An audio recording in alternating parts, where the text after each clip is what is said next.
some time this morning with me. I am honored to have you here. And you've been one of my mentors for a very long time since I was a student at WashU. Can you tell me your current role at Washington University in St. Louis? Well, first of all, Michael, I'm honored that you even want to interview me. So thank you very much for that. And my current role at WashU involves a lot of different things. I would say that clinical education is a significant part of my role. So I'm one of 4 clinical education team advisors, if you don't count the person that's in charge of the clinical education team, which is Tammy. So she would make the 5th. And so that means that I am the advisor for a quarter of the class of each of our classes throughout their time in the curriculum. So that is part of my job. And then I teach in various courses across the curriculum related to the upper quarter. So that's where my lecturing comes in. So that is hand, wrist, elbow, and shoulder in some courses. There's another person on the faculty who has a lot of interest in the shoulder as well. So we share those things. So I teach like palpation, manual muscle testing, the diagnosis and treatment of problems of the upper quarter, teaching the students the examination for the upper quarter, and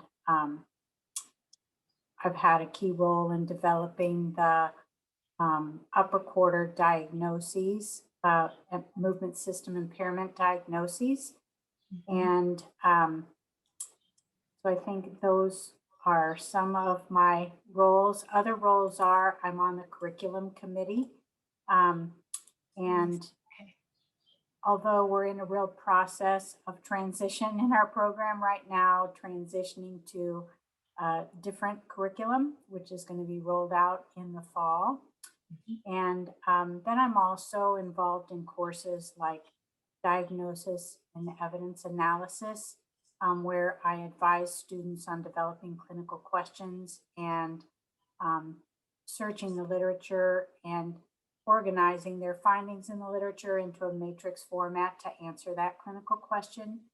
I'm involved in professional issues, serving as a negotiation practical examiner, and on panels to do with residency and specialization. And then I'm a practical examiner. I'm a mentor for the Movement System Fellowship, although that really didn't take place during COVID, but hopefully it will again. And then I lab assist for, even though my lecturing relates to the upper quarter, I lab assist in all the other body regions to do with musculoskeletal problems as well. And I'm a course master for Case Integration 1, which is a course just to very case-based to help the students to integrate content from previous and current courses. And in the new diagnosis or the development, in the new curriculum, I have a role as the diagnosis thread lead, which means that I'm kind of overseeing, just making sure that that gets threaded throughout the curriculum. So. Wow. Do you have time for anything else? Because that just sounds like a full plate. Well, it has been a full plate, but it's been, things that I have certainly enjoyed. So, and I like being involved in a lot of the key parts of the curriculum and in the decision making for changes and that kind of thing. Yeah. Are there any other organizations that you have active roles in? Well, this is, I guess, I have taught the hand content, or co-taught it, I should say, at another university here in St. Louis. So St. Louis University, until COVID. They decided to go another route during COVID, so I'm not sure what will happen after that. And then I am on a reactor panel for competency-based physical therapy education approaches to domains of competence and competencies and entrustable professional activities. It's a lot of words. And that's through the Education Leadership Partnership, or ELP, which is an agreement between the APTA and the Academy of Physical Therapy Education and the Academic Council of Academic Physical Therapy. And the purpose of that organization is just to facilitate collaboration on major education initiatives that could move the profession forward. And then I'm an active member of the American Society of Shoulder and Elbow Therapists. And I also am a member, through being a member of the APTA and the Academy of Hand and Upper Extremity Physical Therapists through the APTA. Yes. So those are my current involvements. Now, going back to kind of the very beginning, how did you decide to become a physical therapist? Well, I would like to tell you that I did a whole lot of research and all that, but the truth is I kind of fell into it. When I was a sophomore in college, my father sat me down and said, Cheryl, you better decide on a major. I guess I wasn't very directed. And so he asked me what I was interested in, and I thought I was more interested in the sciences than I was in English or that kind of thing. And I didn't really like writing papers, which I think is kind of funny because I've had to do a lot of writing through my career. And I said that I liked helping people, particularly those that had disabilities and overcoming those disabilities. I have a cousin who was born with a congenital amputation or deformity. And I had a friend in high school who was a really good tennis player, and she was an amputee. And so they both did everything that it seemed that they wanted to do. It didn't slow them down. So I was inspired by them to want to help people to, as best they could, deal with their disabilities. Yeah.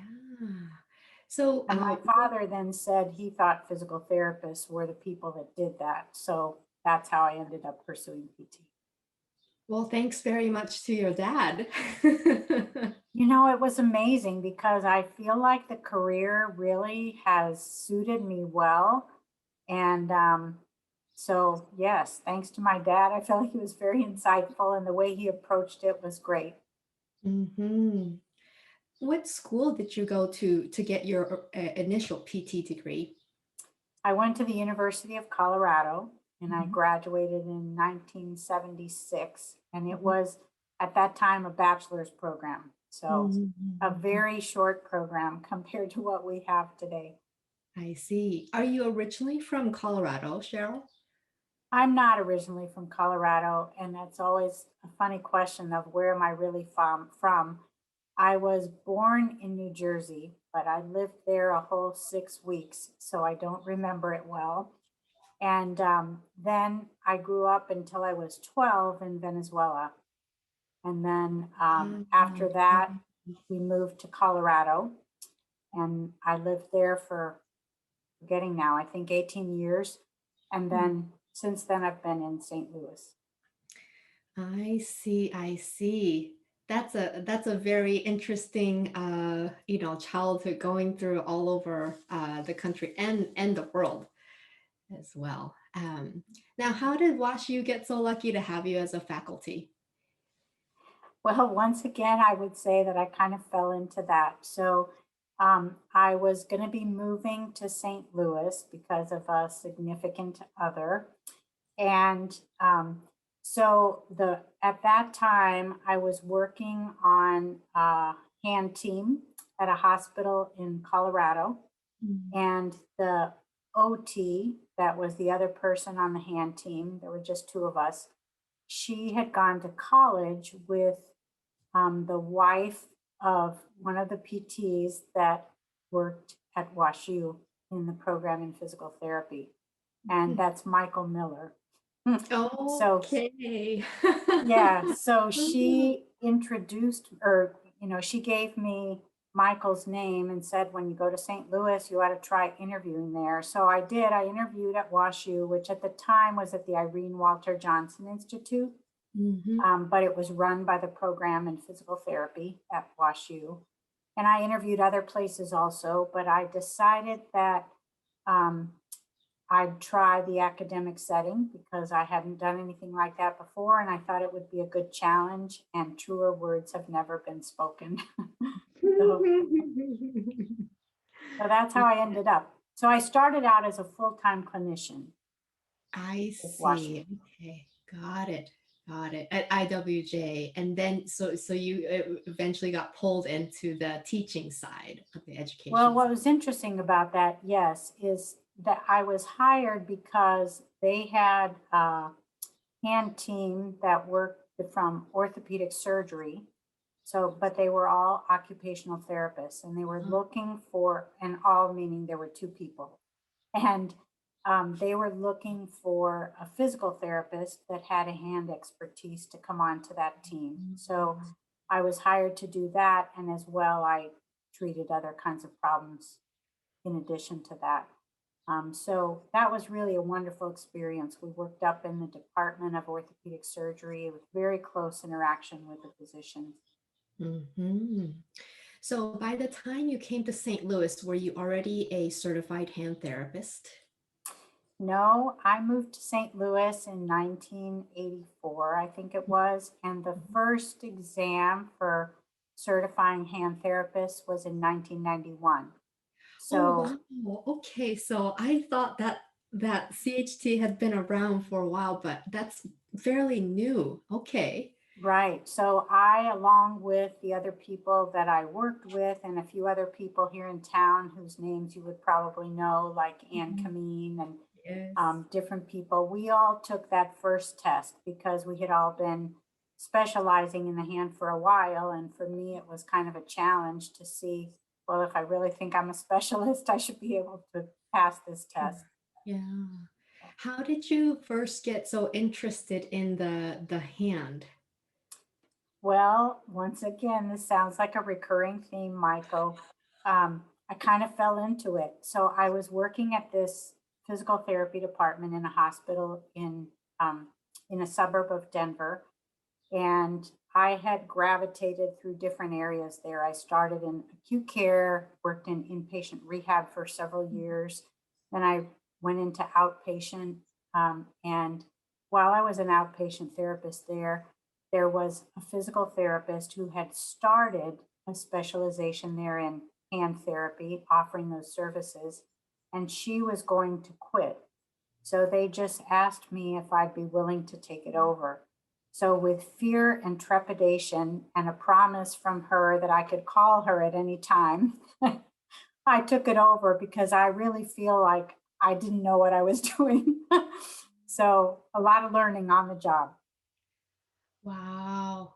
But that's, I mean, when you're sort of pushed to step up to that uh, place, I think that's where people rise up to the challenge and excel. That's a great story.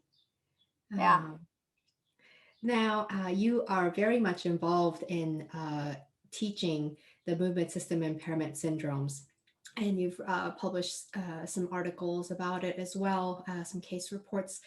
From your perspective, how has the movement system impairment concept evolved over the last couple of decades? Um, I feel like it's evolved in a lot of ways, but I think the theories are described with much more clarity now and have been written out much more clearly. I think we're more consistent with our terminology and try to use terminology that would be more easily understood by everyone, not just people that specialize working with these theories. I feel like there's definitely a greater focus on evidence to back up these theories, and there's been a fair amount of research done, particularly related to the low back and the hip, um, supporting these MSI theories. So that's really great. We still need more research for sure. Um, there's a greater focus on task specific training and its role in managing the patient. And I feel like function and identifying the functional activities that may be key contributing factors to that person's movement impairment have always been a focus, but um, now there's research to support this task-specific training and the benefits of the long-term benefits that occur from that versus just prescribing isolated exercises. Other changes are just, I said there's more research that's been done and also publications along with that. So articles supporting the concepts, 2 textbooks that have been published related to it, containing all the syndromes that have been developed for the various body regions. I feel like there's been a subtle shift, and it'd be interesting to see if Shirley Sauerman agrees with this comment, but I feel like we used to talk maybe, although motor control and muscle activation has always been a part of the theory, I feel like there's been a greater emphasis put on muscle activation and what is the site that's moving relatively too much, identifying that in the exam, rather than just length and strength. So muscle length and strength can certainly be contributing factors, but I think there's a greater emphasis now on the other 2 things that I just mentioned. Again, I think the examination has always been a point of emphasis, but it's certainly still a big point of emphasis on the importance of doing a systematic examination so that you can recognize patterns and identify those syndromes. Yes. So I guess those would be some of the biggest things that I see that are different. And I think from when I was first a student at WashU, it used to be called MSB, and then it was at a very short time MSS or something like that, and now we're settled on MSI. For now, I'd say it's a lifelong work in progress. Yeah, that's right. How did you first get involved with the core group as a core group of people who were developing the movement system concept? I feel so fortunate that I have been involved. I mean, it's really, I feel like I've had a great career with this, and that the involvement in MSI has been a big part of that. The way that I first got involved is, as I said, my first job in St. Louis was at the Irene Walter Johnson Institute, which was run by, at that time, the director of the program in physical therapy at Washington University. So there was a very close relationship between that clinic that served Barnes Hospital, as well as the academic program. So Shirley Sauerman treated patients in the same clinic. Yes. So as therapists in the clinic, we had the opportunity to either ask her to come in and consult with our with us on our patients, or we could go observe her while she was treating patients. And I took advantage of that. And I just think that I was really drawn to it because of the fact that it's so based on anatomy and kinesiology. I just think the clinical reasoning makes so much sense. I had taken lots of continuing education courses before coming to St. Louis, but somehow this just really resonated with me. So that was kind of the start of it. And then when I got my master's degree, Shirley was my advisor for that.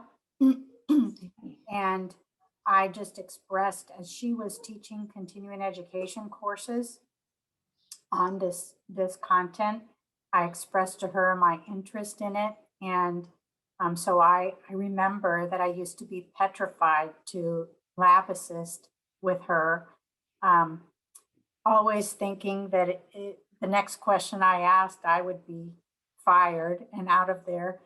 But she's always so kind in answering questions. And so that was kind of my trajectory. So I became part of the core group just through expressing my interest.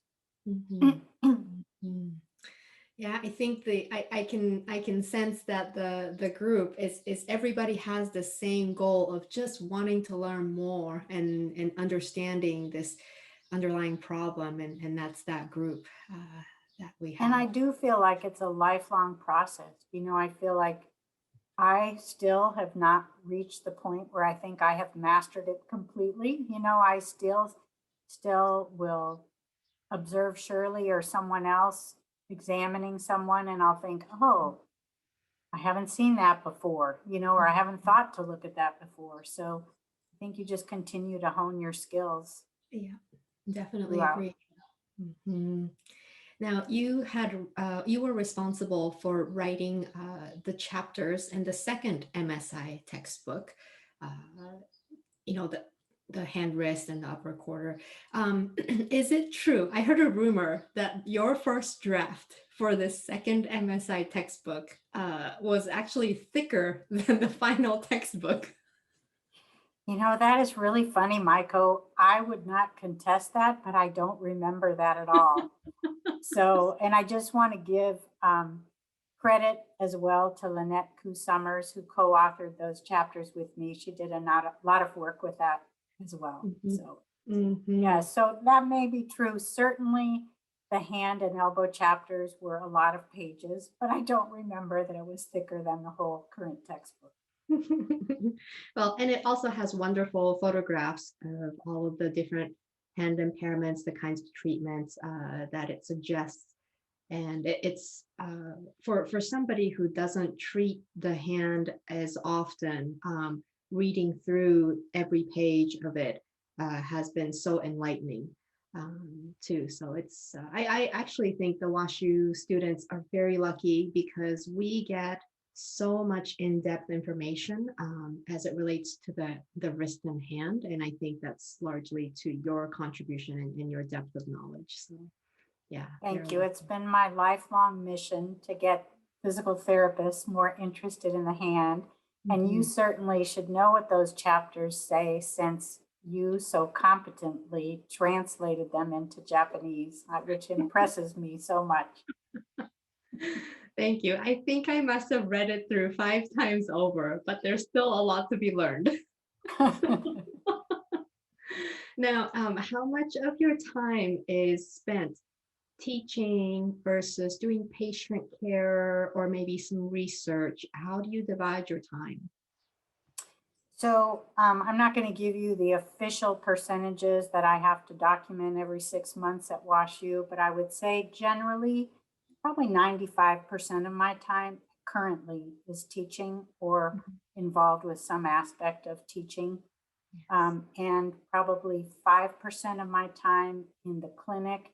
I'm not a primary caregiver in the clinic anymore, but I'm a mentor to new clinicians or seasoned clinicians that just want somebody to collaborate with them Mhm. in the clinic. So I'm really glad that I still get time in the clinic. I think that keeps you grounded. And at Yes. this time, I'm not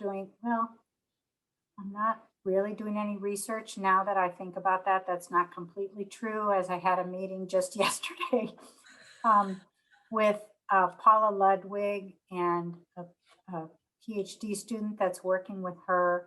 Mm. Um, Shirley and Renee Ivins and I are collaborating with them on trying to identify movement impairments uh, on fluoroscopy videos, which I tell you is Oh, quite challenging. When wow. you can't touch the person, you don't have the skin on them to help, Right. guide them. But it's been really fun. So I am involved with that, but it's a very small percentage of my Mm. time.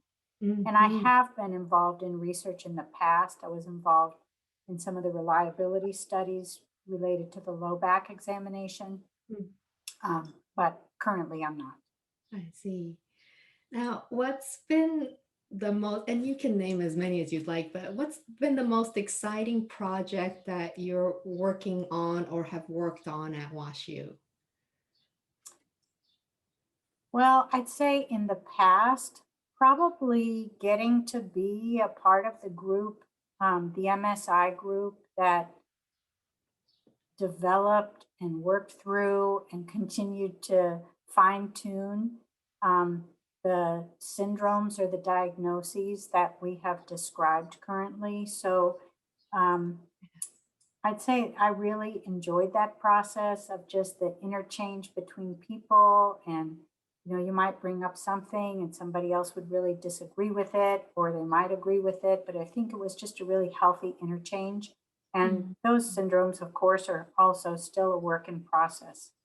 Um, so that's one thing. I'd say, as I mentioned earlier, where the WashU program in physical therapy is in the process of designing a new curriculum.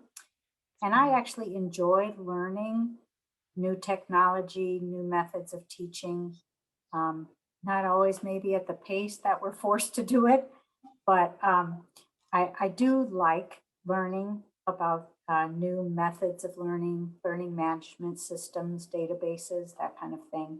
Mm. I also thought, Michael, it was really fun to teach with you a continuing education course virtually. Oh, So just to try to do these examinations through a computer screen, I thought was actually really fun and amazing what we thought we could see, you know? mhm, mhm. So that's been fun.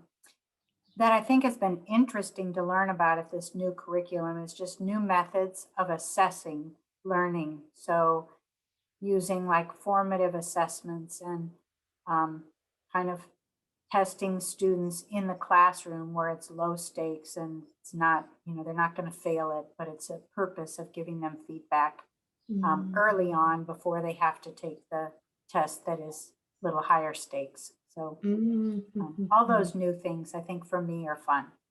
Yeah. Certainly, I think COVID has pushed along this process of incorporating a lot of technology and online learning. Whether we were ready or not, we sort of had to jump on board with Hmm. the online education as well. So the education side of things are certainly changing quite a bit. Now, you've had a wonderful career thus far. I could tell from your energy and all your stories that you're telling me. What goals or what things are you looking forward to in the future from this point on forward? Well, I actually don't know if I've told you this, Michael, yet, but I have actually announced at work my intent to retire. So I guess by your reaction, I've not told you that. No, not So yet. Oh, yeah, I'm planning to congratulations. retire. I'm very sad. I'm planning to retire at the end of the fall semester, 2021. Mhm. Um, and I haven't yet decided what, if any, my involvement will be after that point. So I do think at this point in time that I likely will be involved still with all the MSI content and that kind of thing. Yeah, Um, but certainly my teaching will go down dramatically yeah, at the end of the fall semester.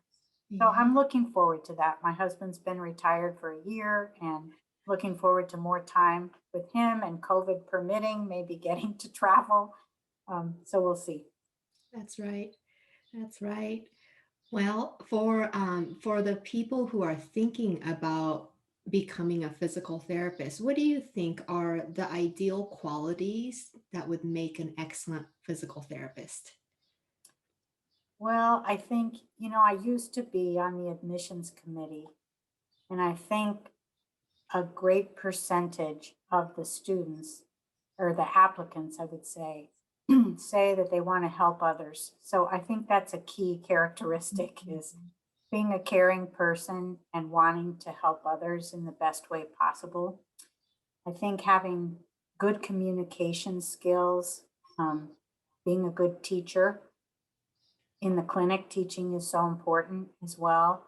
Um, Having great professional behavior, um, being very strong at clinical reasoning. I think that is just for me what keeps physical therapy interesting is figuring out the problem and reasoning through your examination findings to figure that out. I think another strong or characteristic that makes a good physical therapist is somebody that values growth and is self-driven for lifelong learning, Mm. so that you stay up on what the latest evidence supports, but you also think critically about new trends and new information that comes your way. You don't necessarily just accept it all. Um, I think another characteristic that is good is being humble and being willing to admit your errors and to learn from those because we all make mistakes. Yes. Um, and then another one that I think is a growing area of awareness, but I think is really important is um, being culturally aware. And I think if you're in areas where you're not culturally aware, which I'm sure we all have those areas, using your good communication to try to become more culturally aware. Mhm. So I think those are some of the things that I would say are key. Now, speaking of cultural awareness, you grew up in Venezuela. Was that because of your parents' work opportunities? Is that why you moved there? And how has it shaped your values, as a young person living abroad and then coming back to the US? That's a great question, Michael. And I think it had a tremendous impact on shaping me as a person. I highly value having grown up in another country. In fact, we moved to the United States when I was in junior high, and to me, I was devastated. I didn't want to leave because that Mm. was my home, you know. Um, but of course, now I've adjusted, and I think the United States is a great place to live. But I really value having experienced another culture and seeing other people's perspectives. And I believe that, my perspective is not always the best one for everybody. So just, Mm. I think it broadens you as a person.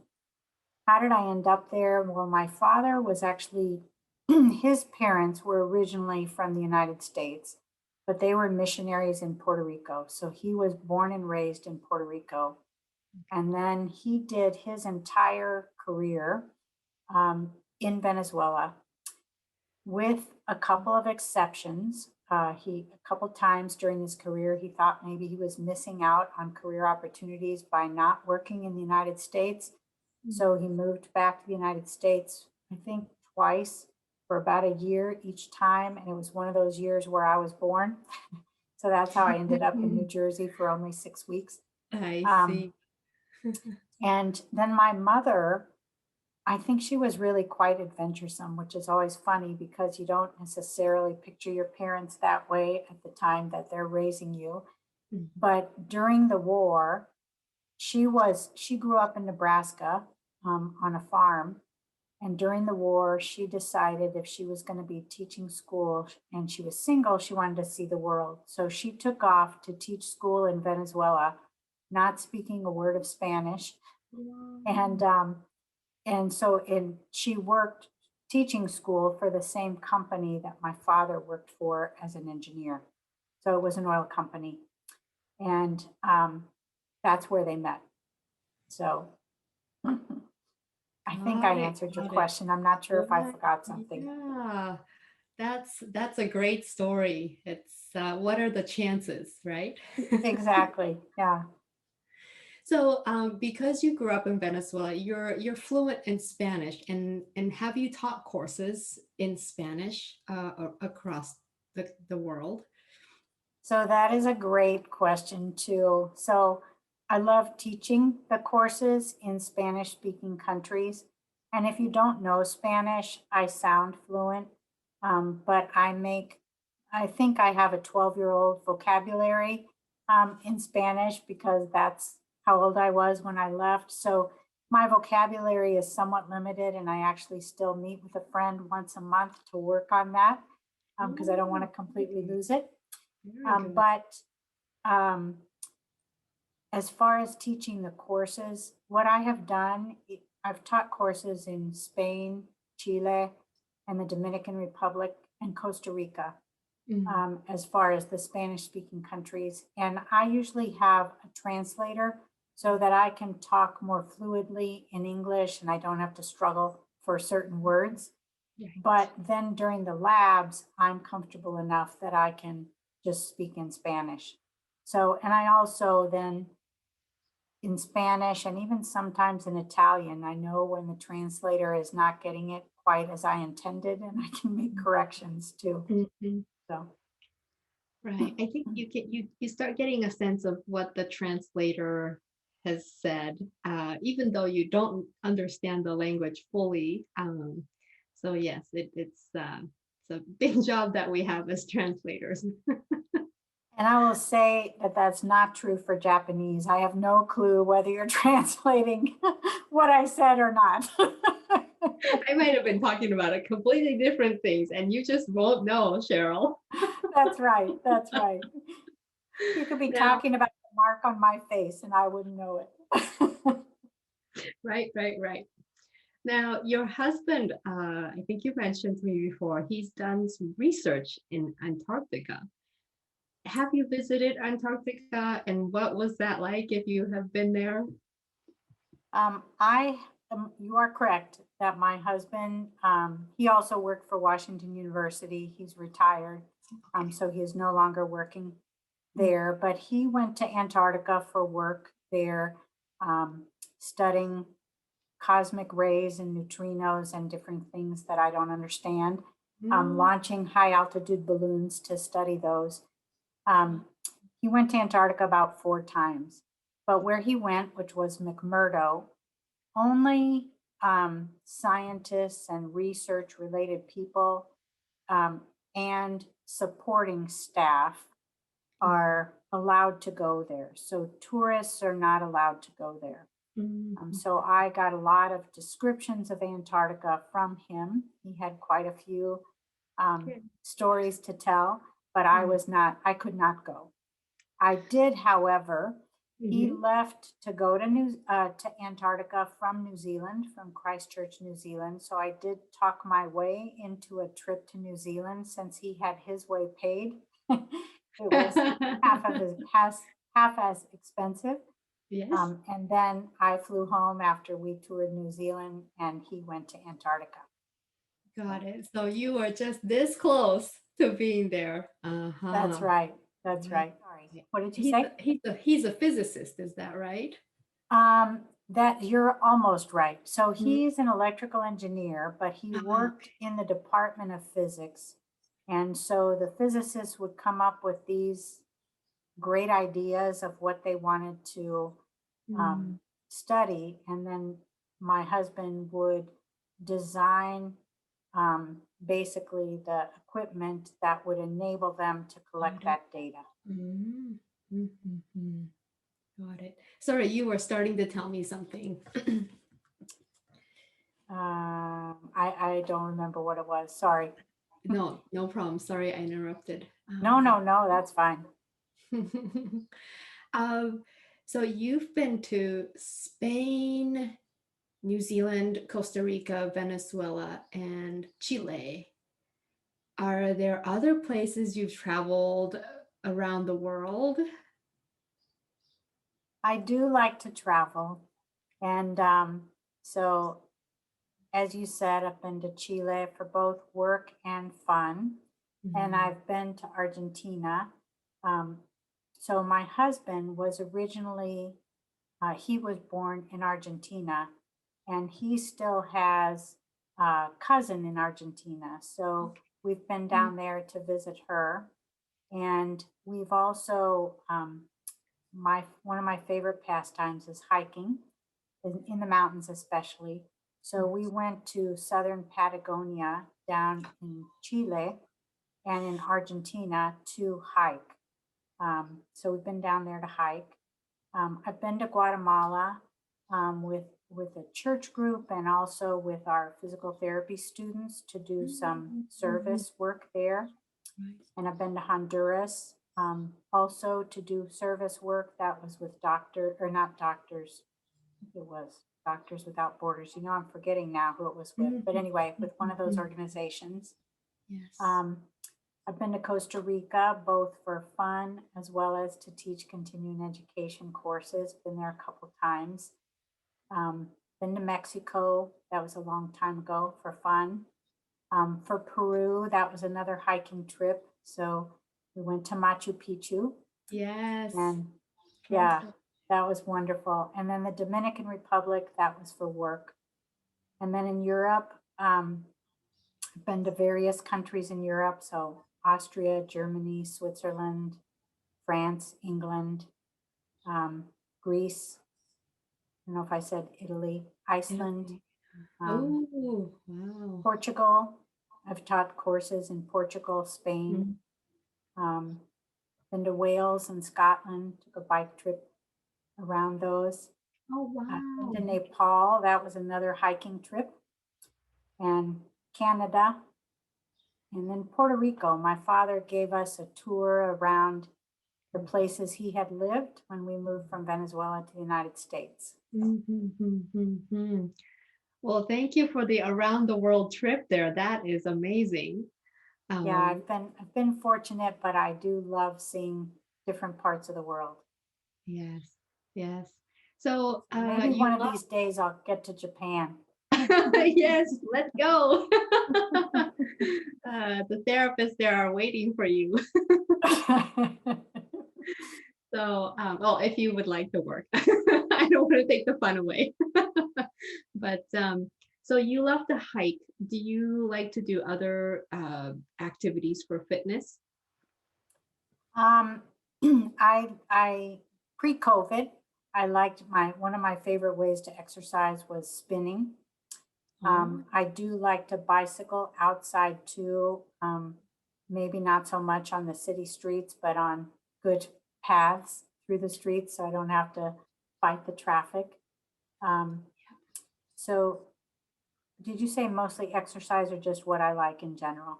yeah, exercise or what you like in general is okay too. Yeah, so and I used to love to ski when I lived in Colorado, both Mm. downhill and cross country, but I don't do much of that in Missouri. We don't get enough snow. Right. So, yeah. And then just other pastimes, I do like to read as well. So that's one of my favorite ways to relax, um, Mm. and to chill out. What kinds of books do you read, Cheryl? You know, that has changed over time. And part of that has to do with sleep not coming as easily as I have gotten older. Mm. So I tend to read kind of books that I would describe as more fluff books that won't get me riled up because I like to read also right before I go to sleep. Mm. Um, but I do like mysteries. Um, I don't know if you're familiar with Jodi Picoult or Kristen Hanna. I like their books. Jodi Okay. Picoult, like a lot of times her books surround, they're fiction, but they surround different social issues oftentimes. Mm. Um, and so you kind of learn from them, but at the same time, they're entertaining. They have a little suspense in them and sometimes a little romance. So it's a nice Mm. mix. And then sometimes I'll read other books. Like for a while, I was into reading books on, I'm forgetting the name of it now, people that have been convicted of crimes and served time in prison, and then they Mm. find that they were innocent. I'm thinking of the word Oh. starts with an E, but I'm not coming up with it. But anyway, Yep, yep. Wow, so quite a variety of genres there. yeah. Now, what does the first 60 to 90 minutes of your morning look like? And do you have a morning routine? I would say I sort of do. It's very different if it's a day off than if it's a work day. If it's a work day, and I'm going to talk pre-COVID, if it's a work day, I get up and get myself cleaned up and ready for work, grab my breakfast, eat my breakfast in the car as I'm driving to work. So that probably Mhm. takes you through the first 60 to 90 minutes. Okay. If it's a day off, I often like to get up and maybe knock off a couple chores right first thing when I get up. And then I can relax and I'll get my breakfast and grab a book. And if it's nice weather, go sit outside Yeah. um, and read and relax for a little while. Hmm. Sounds like a nice way to just get the morning started on your day off. Yeah. Mm-hmm. Mm-hmm. Now, there's a saying that we are the average of five people that we surround ourselves with. So, for you, who are those five people who influence you the most? And this can be personal or professional. That's such a great question and a very thought provoking question. I think it's always good to think back on who has influenced you in your life or who continues to influence you, because I think different people influence you at different times. I certainly, even though my parents are no longer living, obviously they were huge influences in my life and who I am today. So I kind of cheated on this list. Those of you that are listening to this, Michael let me look at these questions ahead of time, which I've greatly appreciated. So I put my parents on there, but didn't count them for one of the five. Certainly, my husband is a big influence in my life.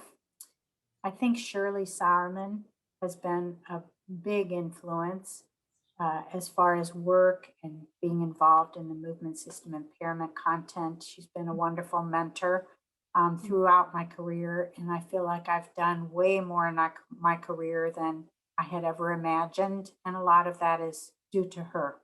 Mm. Um, this was another thing I'm going to kind of say there's a cluster of people that I'll count as one of the five. Mhm. um, and that's a group of people at work that have been part of that um, kind of central core that we have worked together for many, many years, and we're about the same age or close to the same age, that have influenced me a lot. I think I don't really think it's competition, but I think we drive each other um, Mhm. in developing things and setting standards for ourselves as well. I also have a couple of friends here in St. Louis that I think influence me in that we share spiritual values as well as um, political and social justice type of um, values. So those are two people that I feel like are really important as well. Yeah. Thank you for sharing that. That's an amazing list of people. And you're absolutely right that at different times of our lives, there are different people who are influencing us at the moment. So it's Mhm. hard to just pick the five. So thank you. Yeah. Now, if you could give your younger self, let's just say 25 years old, self an advice, and what would you say if you could share the context of where you were or what you were doing at the time? When I was 25, I was a physical therapist and I was practicing in Colorado at a general hospital. Mm. And um, I would say if I was giving my younger self advice, I would just say to maybe set my bar higher.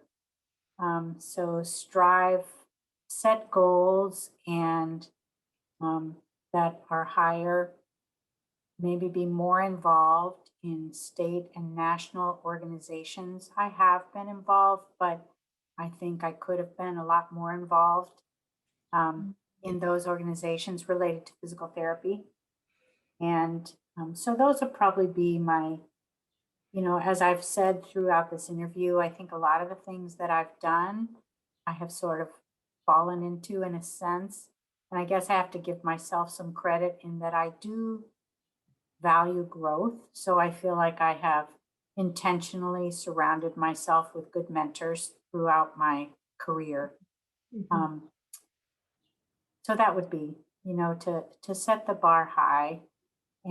But having said that, I feel like I'm happy with what I have achieved, even Mhm. if I feel like that's an area where I could have done more. Mm. Yes, well said. And any final message for the viewers? These are mostly movement professionals watching us from around the world. Um, I mean, I think tying into what I just said is keep striving to be the best that you can be as far as analyzing movement and as a person. And because I do think it's a continual, lifelong process, I think that um, no matter how our lives and our cultures differ, we have so much in common. But I think it's great to be exposed to others that are different than we are because it broadens us as people and as clinicians. And surround yourself with good mentors, like I said a few minutes ago. And I just feel like I've found honing my expertise in the movement system has been extremely gratifying because I feel like you don't ever have a final answer and formula because everybody is so different. It just keeps you interested and challenged throughout your career. So it's a wonderful skill to have and continue to develop. I love the way you have to reason through your examination findings to figure out the problem. It's kind of like being a detective. And Mhm. maybe that's why I like mysteries. There you go. Now that explains it all. Well, Cheryl, thank you so much for this time. I know you have so many responsibilities in the WashU curriculum, and it's an honor to have you as my guest.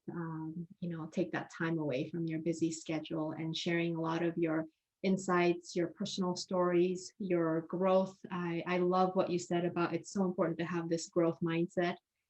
You certainly have been one of my important mentors along ever since I was a student. But when I started my career, you've always been there for me.